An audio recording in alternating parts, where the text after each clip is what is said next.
Hey friends, this is Joseph Maynor.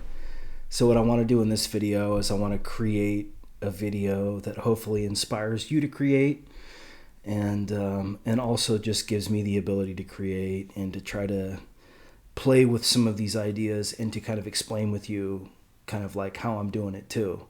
So I'm trying to, use conscious creation and ideally more humor, right? Sometimes I come across as stiff, especially in words. I can come across really as like stiff or sharp. But really, see, this is the problem with online communication, is that really the video is all I can give you, unless we meet in person, which I have, with certain people. I've met in person with them. We've had coffee together, lunch together, and so on. But like absent that, making these videos, I think, is an attempt to try to humanize me. Right. And it's not even an attempt to, well, I guess it is. It is and it isn't. What it's doing is it's saying these statements that I make are coming from my life, right? To the extent that they're useful to you, I share them in good faith, only because I'm on the same journey that you're on with regard to doing this work. I don't absolve myself from doing self-help or development work, personal development, spiritual enlightenment, any of this kind of stuff. Like, to me, this is an ongoing project for me and for everybody else. And I've known a lot of you guys for many years. You can't fool me, right? Like, even though you have these online avatars and personas and all this kind of stuff, it's like, I know who I'm dealing with. I've dealt with some of you guys online for a long time. People in person, I also have relationships with, but I'm just saying that, like, the online thing is, and I know a lot of you guys you don't like the postmodern stuff, right? Postmodernity. But we are in a kind of postmodern media condition now that you don't even really know who you're dealing with anymore, right? So back in the day, you would know your neighbors. You go to their house, you'd bring them up, some goodwill, and they would reciprocate with goodwill. And you had a reason to do this because you're both kind of looking after each other, right? So there's a selfish, right, but not bad necessarily, motivation for you to connect with people who can protect your safety and your survival. This is something that never goes away. And so one of the things that I want to try to, like, the question that I want to frame in this video that I think is useful for both you and me is, to what extent is selfishness good, and to what extent is it I don't even want to say bad or intellectually dishonest or a lie, maybe, right? If you want to get like severe about it. But because it seems to me, and I don't think that I'm alone in this, I think that every finite perspective necessarily involves selfishness. Because selfishness creates a picture. It creates a particular perspective. Or a particular, to make it more kind of use aesthetics, to create a particular art work, right? Artwork in a particular art form. So you may say to yourself, well, why isn't Star Wars more true, right? Why don't they really make the Jedi seem like they're the heroes par excellence, right? From your perspective, your expensive,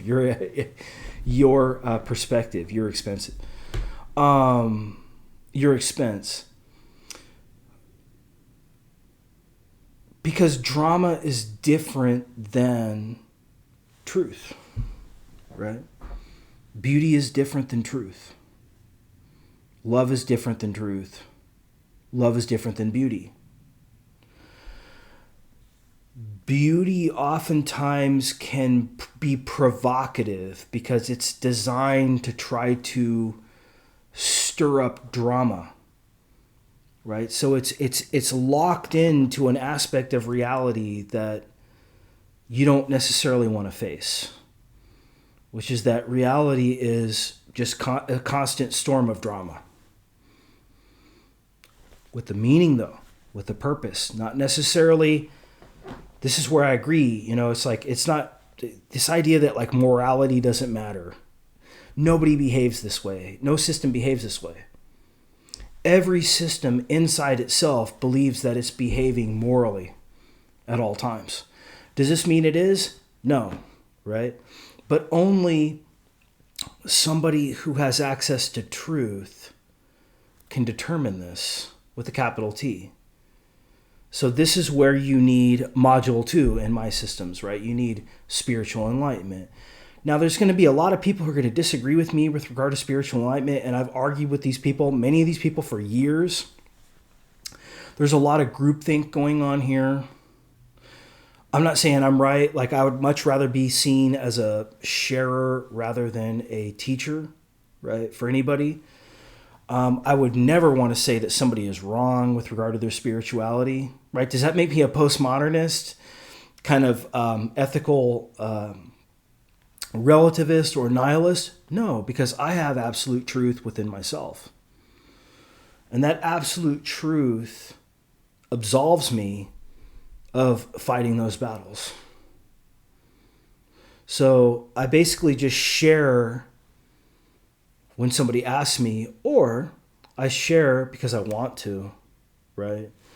But this, and guys, those of you people who are going into spiritual enlightenment, you're trying to become like a spiritual teacher, I would say there's some pros and cons to this track, right? Because you're going to be the guy, right, who's just going to be shitting on everybody's doorstep, telling them that they're wrong, right? Nobody wants to be told that they're wrong. And actually, here's the thing. If you had absolute truth, you would have no desire to tell anybody that they're wrong. Does this mean that this is postmodern relativism? No, you may still do that. You may not have a choice in doing that, right? Creation is what it is. So you may just be the guy who's doing that, but that's just the ego who's doing that, right? As opposed to the ego who's a plumber, or the ego who's a astronaut, or the ego who's a game designer, or the ego who's a drunk, right? Living on, the street, right? Now, so basically what I'm trying to say is that there really is a joining between the infinite and the finite, to the extent that you can't have any kind of expression in the world without finiteness. So this idea that we're going to rest in the abstract or the absolute and kind of pretend like the finite is underneath us, I think that is, and I'm not trying to be a psychologist here, but I think that's a little bit of a kind of naive conceptual mind, however you want to, frame that. And I'm not saying that conceptualism is wrong, right? Obviously, we need thoughts are part of direct experience just as much as events in the world or feelings. Okay, so I think there's people who they're like philosophers, but they never really studied philosophy, so they don't even realize that they're doing philosophy. And then the few people who actually majored in philosophy and understand philosophy or got it through spirituality somehow, they have an advantage here because they can at least spot what philosophy is, right? If you can't even spot philosophy, honestly, I think this is a detriment, right? Because you could, in theory, and probably have been controlled by the ideas of other people. And this is what I think a lot of people worry about, who have a heart, and they're worried about the dangers of sort of like ungrounded thought maybe, or meaning making or something like that, is that they're afraid that other people are going to be abused, through meaning making. And that's a very valid worry. However, in the next 2/3 of this video, I want to explain exactly why spiritual enlightenment relieves these problems in such a way that doesn't force you to take sides, so that you can move into love ultimately, and then ultimately into beauty or creation. So that's what I want to do now, is kind of try to funnel it in that direction, just as a sharing. I mean, you could disagree with me, and I actually encourage you to disagree with me. In fact, if you consult with me and you're like, okay, I want you to talk with me about spiritual enlightenment, I'll talk with you about your spiritual enlightenment, because I fully understand that all of us are finite expressions of the infinite, right? So it's not about me correcting you, right? That's not anything I would ever want to go into business to do spiritually. That's the cosmic joke, guys. If you want to understand what the cosmic joke is, the cosmic joke is to try to teach truth with a capital T. Why? Because it's groupthink. You're already moving into groupthink because you're trying to share truth with a relation. But ultimately, truth can only come from within. It can only come from you as an individual. And so this is why the next movement from truth is love. Because you will realize that every perspective is different. It's like a unique snowflake. Does this mean that there's no more morality? Does this mean that there's no more holding anybody to accountability? Does this mean that somebody is right, somebody is wrong? Well, that's why intuition is important, right? See, but that only comes from within. So truth includes intuition. So people who don't have absolute truth, who don't have intuition, they're going to be sensitive to sort of like groupthink, to the extent, or to the in the opposition of having absolute truth themselves. So they will not have it. And it will be obvious that they will not have it, right? So don't look down on these people because you couldn't, right? You will be seen as a narcissist if you do that. Because the reality is, you could be wrong too. They could be wrong, right? How do you know you're not wrong? Because you have the truth, right? I mean, this sounds crazy, but it's like, how do you know you're not wrong? Because you have the truth. See? With the capital T. The I am. All right. So that's the starting point. And then I might not take a break so fast just because I'm on a roll. But after you have this, you're going to realize that there really is no duality between the infinite and the finite. And so the perspective that you're like an actor, right? And you have this like kind of like you're showing up in the world, and the world is showing up in a kind of finite perspective. This is the only way that there could be any kind of experience in space and time. So what this means is that you can't hide in the kind of abstract idealist cloud and say that there is no me, there is no you, right? All this kind of nonsense. But then, right, if you're the person perceiving this, do you want to fight these people? Do you really want to fight these people? Why would you fight these people? Because you're worried that your absolute truth isn't absolute, right? Because if it was, you wouldn't fight with these people. You might play with them until it gets boring for them, or it might get boring for you, or maybe they get frustrated, or somebody gets frustrated. See, there's a common myth, and I'm kind of bouncing around, right? Just, as the insights come. There's a common myth that absolute love means that you have to get along with everybody. Well, this is not true, right? Because in part, you have a finite perspective, right? So you're still going to have a taste. Not everybody likes spicy Thai cuisine. Not everybody likes soul food. Not everybody likes American food. Not everybody likes, let's make it weird. Like not everybody likes, the Indians who live in the North Pole kind of region, right? The Inuits or whatever. Not everybody likes their food, right? Because they're eating fish and all kinds of shit. No, I mean, depends, right? Not everybody likes Mexican music, right? Not everybody likes hard rock. Not everybody likes eating octopus or squid or fishy stuff. Not everybody likes eating beef, even.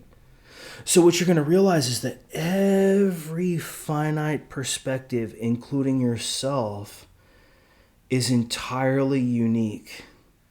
And you never lose that. See, there's this myth that the ego is transcended. No, the ego is just an expression of a finite perspective.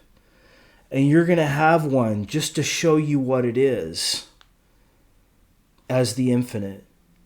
And you're going to assume, very kind of logically, in my opinion, that everybody else is having the same kind of experience. That they're embodying their finite perspective, and they're on a path of personal development, and they're kind of developing that finite perspective with a gradual integration of deeper things like the absolute, right? Ultimately, as they go through their life. And then the question is, why is this important? Well, because it grounds you, right? It in a way that is not at something else's expense. Basically, what it is it's somebody who has been involved in personal development for a really long time. That's ultimately what it is. I mean, in the people who have really shown significant growth, these are the people who have been basically focused on, it's like anything, right? The 10,000 hour rule, right? You're gonna improve on whatever it is that you focus on the most. Well, it's the same thing with this work. Those of us who have been talking about this stuff for hours and hours every day with people, and also interfacing with life too, are going to have the most experience ultimately with these kinds of things. Now, I will say one caveat to this that you need to be careful of is groupthink and also philosophical rigidity. So I noticed that it is important to be willing to listen. If you lose your ability to listen, you can stunt yourself on this path, right, of personal development, personal growth. When you refuse to listen, right? Because what you're afraid of is you're afraid of conflict, right? You're afraid of painful emotions. You're afraid of chaos. But think about it. Some of your deepest growth has been a result of extreme chaos, right? All of us. Think about any relationship you've had. Has it always been, if it's always been systemically smooth, what kind of a relationship do you really have, right? I mean, at some point you're going to get into a fight with anybody who you're in a relationship with, and that's normal, right? To never get into one fight in a relationship that you're in, that's not a relationship, man. That's some kind of a groupthink thing, or somebody surrendering to you. But the problem is, you don't really know this person in real life. You only know them online, right? So I think online really causes a distortion into what is really true relationship. I mean, there's some advantages online, because most people are anonymous online. It makes them feel more comfortable to relate online, but then it's not a real relationship. It's not a real friendship, right? And this is what makes me really leery about online relationships. And, I've done a lot of online relationships just to grow spiritually, because I can't join I'm living in San Francisco, right? So I've been to India, but it's like I can't join a monastery. I have a degree in philosophy, and it's like I've been interacting with all these people using my real name for years.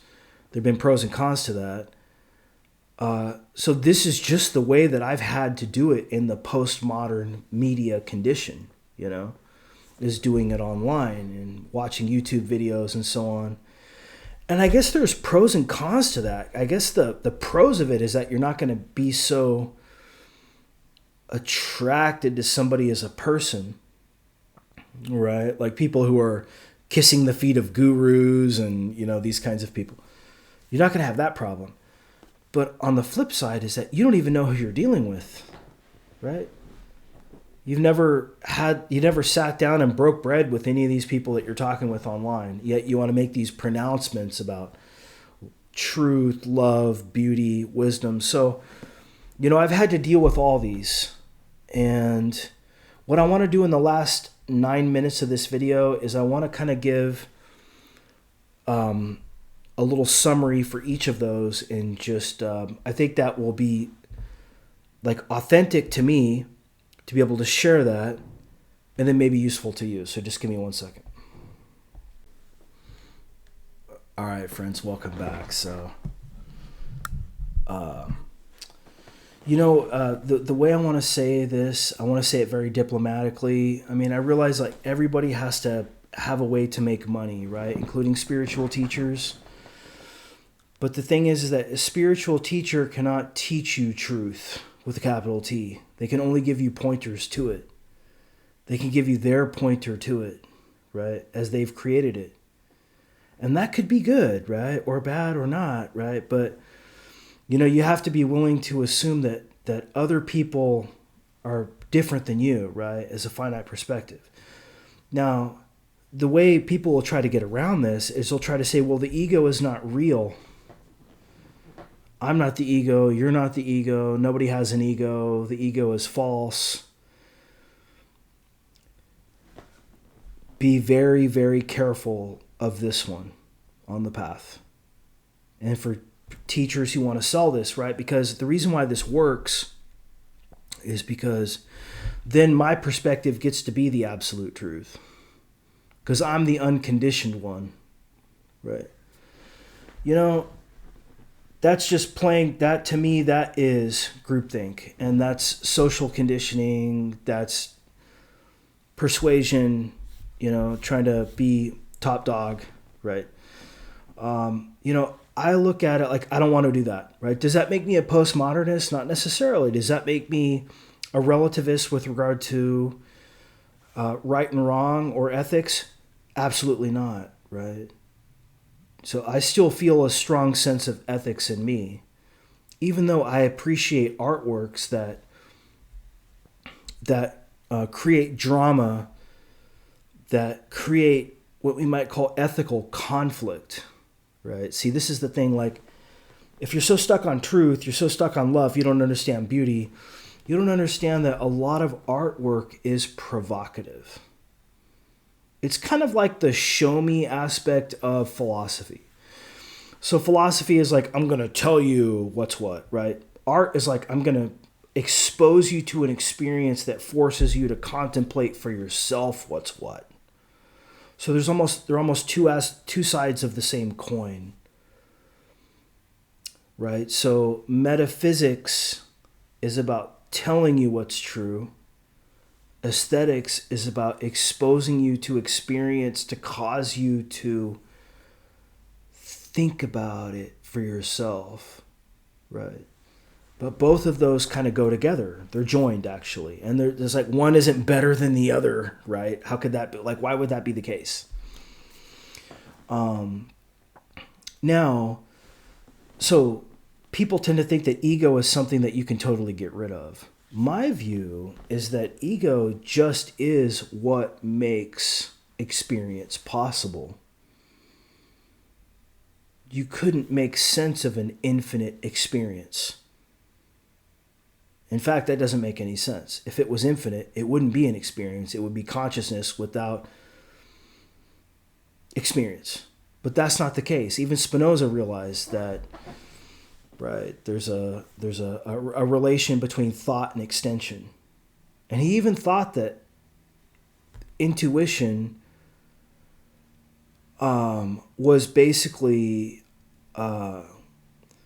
the stable experience of God/nature, which knows how it's God/nature. So,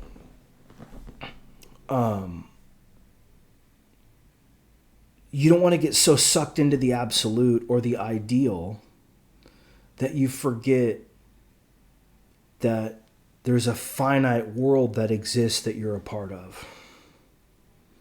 And actually what's going to happen is as you become like really spiritually enlightened, you're going to join those together and you're going to realize it's actually the finite that manifests the infinite. So what this means, this is going to it freaks people out when I say this sometimes. Magic isn't just child's play.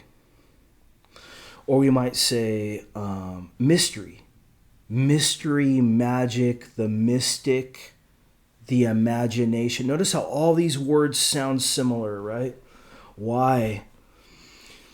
Because the Creator creates from nothing and is not responsible for it. It flows through, right? Because the ego is the manifester, but the wisdom is coming from a higher level, right? It's coming from God, right? Or, however you want to say it, but let's just use the word God, right? So you have to sort of at the same time recognize that you are the absolute, but you're also just a finite perspective here too, and you're not perfect. You're not unconditioned, right? Neither is anybody else. And this is what allows absolute love to emerge. Is you realize we're all just a finite beam of the infinite. But my finite beam is here so that I can see that in others and in myself. But I also have a perspective that's deeper than that, that says, because this is the case, I'm not going to try to force anybody to agree with me because I already know the truth. So that creates the basis for love, which is not, it's almost like abdicating being the teacher and becoming the sharer. Now, beauty, right, or the creator. This is when you realize drama is not a bug, it's a feature. Drama is the flip side of philosophy. Philosophy, or truth, is about trying to tell people how things are. Drama or creation is about trying to show perspectives something, some kind of experience like psychedelics or watching a movie or even the movie of life, right? You're alive. It's about exposing you to all kinds of different, things. So think about a good movie, right? Where like it's not clear who the protagonist is. It's not clear who the antagonist is, right? There's a little bit of like sometimes the hero can be the anti-hero and they can also be the villain. Sometimes the villain can be the hero, right? There's like a mixture in this. Is this to confuse people with regard to truth? No. But what is this designed to do? It's designed to force you to think and reflect. And this ultimately benefits your life. So at the core of every finite perspective is a desire for personal development. And that is what we want to do as creators, ultimately, is personal development and improve our lives. And mistakes are going to be made, like to think that you don't make bad mistakes. And I mean, this is all just like nonsense. because you have the truth now to see through that. So you're not offended by people necessarily who disagree with you, right? But you're still going to be intolerant on some level because you're going to want to create something productive. So you may say to yourself, oh, these people don't agree with me, so now I'm going to go over here and I'm going to do this, right? That's more like the way it works. Okay, friends, hopefully this was a good video. I'll talk to you soon. Take care.